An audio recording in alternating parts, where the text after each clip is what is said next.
Hi எல்லாருக்கும் வணக்கம். ரொம்ப நாள் கழிச்சு ஒரு லாங் வீடியோவில் உங்களெல்லாம் மீட் பண்ணுறதுல ரொம்ப ரொம்ப சந்தோஷம். இது வந்து ஒரு சாட்டர்டே அன்னைக்கு எடுத்த vlog தான்.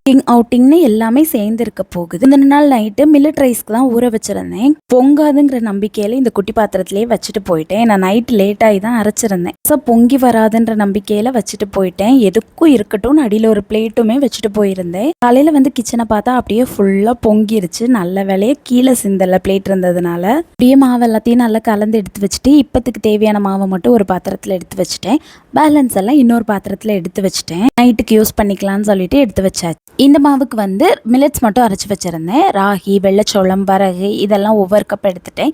ஒயிட் ரைஸ்க்கு பதிலாக கவுனி ரைஸ் சேர்த்துருந்தேன். அம்மா சேர்த்து 4 கப் வந்திருந்தது. இதுக்கு 1 கப் அளவுக்கு உளுந்தும் ஒரு 1/2 ஸ்பூன் வெந்தயமும் சேர்த்து ஊற வச்சுருந்தேன். ஸோ வந்து நிஜமாவே சூப்பராக இருந்தது. நீங்களும் ஒரு தடவை இந்த மாதிரி ட்ரை பண்ணி பாருங்க. மாவு எல்லாத்தையுமே கலந்து எடுத்து வச்சதுக்கு அப்புறமா தான் பால் காய வச்சேன் காஃபி போடுறதுக்காக.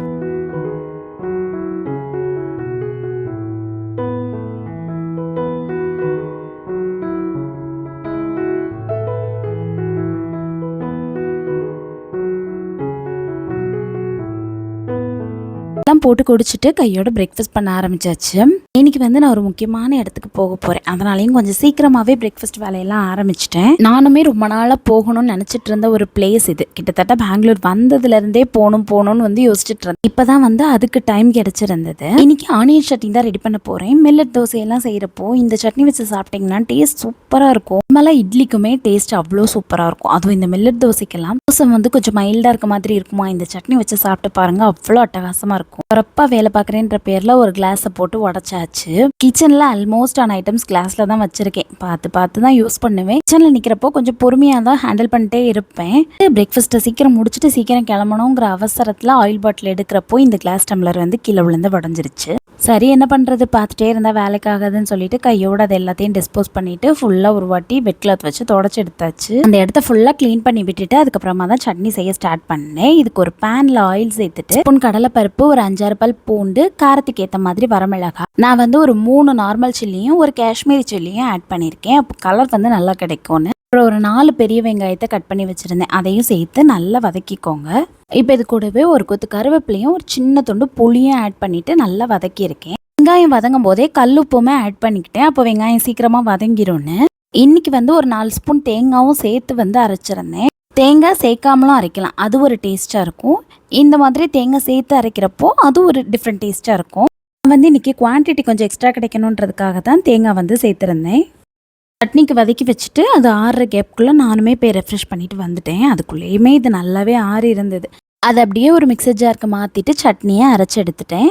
இப்போ இதுக்கு நார்மலாக ஒரு தாளிப்பு கொடுத்துட வேண்டியதான். பேனில் கொஞ்சமாக ஆயில் சேர்த்துட்டு கடுகு, கருவேப்பிலெல்லாம் சேர்த்து பொரிஞ்சதும் சட்னியை சேர்த்து தாளித்து இறக்கிற வேண்டியதான். இந்த சட்னி நிஜமாவே டேஸ்ட் அவ்வளோ சூப்பராக இருக்கும். கண்டிப்பாக ஒரு தடவை ட்ரை பண்ணி பாருங்கள். அப்படி ட்ரை பண்ணிங்கன்னா எப்படி வந்துச்சுன்னு சொல்லிட்டு கமெண்ட்ஸில் என் கூட ஷேர் பண்ணுங்கள். போய் சைட்லேயே தோசையுமே ஊற்றிட்டேன்.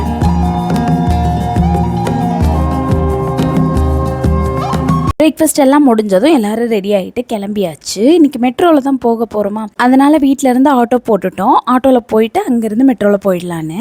இப்போ நம்ம போக போகிற கோயில் வந்து வீட்டில இருந்து நியர்லி ஒரு 25 கிலோமீட்டர்ஸ் பக்கம் இருக்குது. வீக்கெண்ட் டிராஃபிக் எல்லாம் எப்படி இருக்குன்னு தெரியும், அதனாலேயே மெட்ரோ தான் ப்ரிஃபர் பண்ணியிருந்தோம். பையனுக்கு மெட்ரோவில் போகிறது நல்ல ஒரு என்ஜாய்மெண்ட்டாக இருந்து. ஏன்னா இப்போ ரொம்ப நாள் ஆயிடுச்சு நாங்கள் மெட்ரோலலாம் போய். மேக்ஸிமம் எங்கே போனாலும் பைக்லேயே தான் போயிட்டு வர்றது.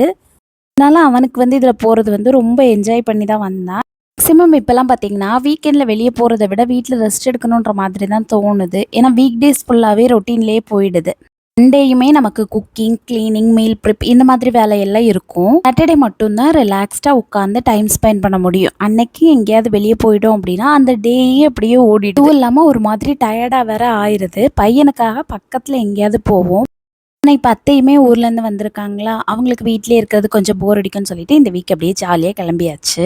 உங்கள் எல்லாருக்கும் வீக்கெண்ட் அப்படின்னா வெளியே போய் என்ஜாய் பண்ணணும்னு தோணுமா, இல்லை ரிலாக்ஸ்டாக சாப்பிட்டுட்டு வீட்லேயே டைம் ஸ்பெண்ட் பண்ணலான்னு தோணுமான்னு சொல்லிட்டு கமெண்ட்ஸில் ஷேர் பண்ணுங்கள். மெட்ரோலேருந்து இறங்கியுமே ஒரு ஆட்டோ பிடிச்சி தான் இந்த கோயிலுக்கு வந்திருந்தோம். இதுதான் நான் ரொம்ப நாளாக வரணும்னு நினச்சிருந்த கோயில். ஸ்ருங்ககிரியில் இருக்குது. இது ஒரு முருகன் கோயில் தான். பார்த்திங்கன்னா சுற்றிலுமே அப்பார்ட்மெண்ட்ஸ் இருக்கிற மாதிரியாக தான் இருக்கும். நடுவில் மலை மேலே இந்த கோயில் இருக்க மாதிரி இருக்கும். இந்த கோயில் வந்து ஸ்டெப்ஸ் ஏறி தான் போகிற மாதிரி இருக்கும். 200 ஸ்டெப்ஸ் அப்படின்னு போட்டிருந்தாங்க. ஆனால் ஏறுறப்போ அவ்வளோலாம் தெரியவே இல்லை. ஈஸியாக போன மாதிரியாக தான் இருந்தது. அங்கேருந்து பார்க்குறப்போ பக்கத்துலேயே இன்னொரு கோயில் இருந்தது. அதுவுமே அழகாக இருந்ததா, சரி இங்கேருந்து முடிச்சுட்டு அங்கே போகலான்னு சொல்லி பார்த்துட்டு இருந்தோம். ஃபஸ்ட்டு கொஞ்சம் ஸ்டெப்ஸ் ஏறி மேலே பார்த்தோம் அப்படின்னா பஞ்சமுக விநாயகர் அப்படின்னு வச்சுருப்பாங்க. இந்த பிள்ளையார் வச்சிருக்க பிரகாரத்தை வந்து சுற்றி பார்த்தீங்கன்னா எல்லா சைடில் இருந்து பார்க்குறதுக்குமே பிள்ளையாரோட ஃபேஸ் தெரிகிற மாதிரி வச்சுருந்தாங்க.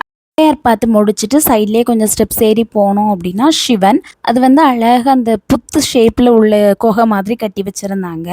நைட்டில் பார்க்குறப்போ 200 ஸ்டெப்ஸ் அப்படின்னு போட்டிருந்தாங்களா, எங்கள் பையன் நடக்க மாட்டேன் தூக்குன்னு சொல்லிடுவானுன்னு கொஞ்சம் பயந்துட்டே தான் போனேன்.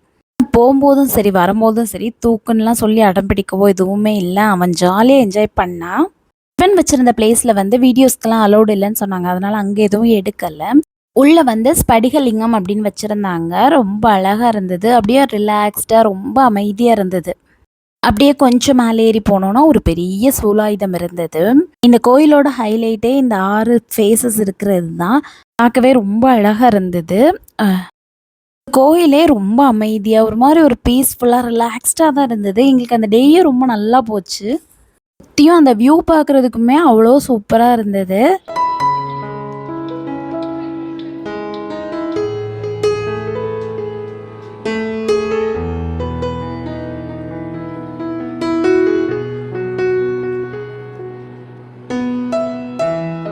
கோயிலுக்குள்ளே பார்த்தீங்கன்னா சுற்றிலுமே முருகரோட அறுபடை வீடுகளையுமே அழகாக வரைஞ்சி வச்சுருந்தாங்க. ஆனால் இது வந்து பெயிண்டிங் மாதிரி தெரியல, செதுக்கின மாதிரியாக தான் இருந்துச்சு. இது மாதிரி கோயிலை சுற்றியுமே நிறைய வெரைட்டிஸ் ஆஃப் பிள்ளையார் எல்லாமே இருந்தது. கோயிலுக்குள்ளேயுமே மூலவர் இருக்க பேக் சைடில் பார்த்தீங்கன்னா அந்த முருகரோட 3 ஃபேஸஸ் தெரிகிற மாதிரி அழகாக செட் பண்ணியிருந்தாங்க. சுவாமி பார்த்துட்டு கொஞ்ச நேரம் அங்கே உட்காந்துட்டு அதுக்கப்புறமா தான் இந்த ஃபேஸ் பார்க்குறதுக்கு வந்தோம். அங்கே நின்று எல்லாருமே ஃபோட்டோஸ் வீடியோஸ் எல்லாமே எடுத்துகிட்டு இருந்தாங்க. கோயில் டைமிங் வந்து மதியம் 12:30 வரைக்கும் ஓப்பனில் வச்சுருக்காங்க. அப்புறம் ஈவினிங் வந்து 4லேருந்து 8 o'clock வரைக்கும் ஓப்பனில் இருக்கும்.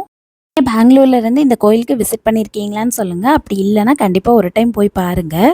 கொஞ்சம் ஃபோட்டோஸ் வீடியோஸ்லாம் எடுத்துகிட்டு அப்படியே கீழே இறங்கிட்டோம். ஏன்னா அந்த டைமில் டைமிங்குமே ஒரு 12:30 பக்கம் ஆயிடுச்சு. கீழே வந்துட்டு பக்கத்தில் ஆல்ரெடியே இன்னொரு அம்மன் கோயில் பார்த்துருந்தோம் இல்லையா, அங்கேயும் போனோம். அங்கேயுமே ரொம்ப நல்லா இருந்தது. இங்கே பெங்களூர்லலாம் மேக்ஸிமம் வந்து கோயிலெலாம் குட்டியாக இருந்தால் கூட ஒரு பெரிய ஸ்டாச்சு ஒன்று பெருசாக வச்சிடுறாங்க, ஒரு அட்ராக்ஷன் மாதிரி. அதே மாதிரி இன்னொரு விஷயம், கோயிலெலாம் ரொம்ப நீட்டாகவும் மெயின்டைன் பண்ணுறாங்க. இங்கே கோயிலேருந்து பார்க்குறப்போவுமே அந்த 6 ஃபேஸஸுமே அவ்வளோ அழகாக தெரிஞ்சது. இந்த கோயிலில் கொஞ்சம் நேரம் உட்காந்துட்டு 12:30 ஆனோன்னே இங்கேயுமே க்ளோஸ் பண்ணுற டைம் ஆகிடுச்சின்னு சொல்லி கிளம்பிட்டோம். இங்கே கோயிலுக்கு பக்கத்துலேயே கொஞ்சம் வாக்கபிள் டிஸ்டன்ஸில் ஒரு ஹோட்டல் இருந்தது. டைம் ஆயிடுச்சுன்னு அங்கேயே லஞ்செல்லாம் சாப்பிட்டு முடிச்சுட்டு கிளம்பியாச்சு. இந்த வீக்கெண்ட் எங்களுக்கு இப்படி தான் போச்சு. கொஞ்சம் பீஸ்ஃபுல்லாக ரொம்ப ரிலாக்ஸ்டாக போச்சு.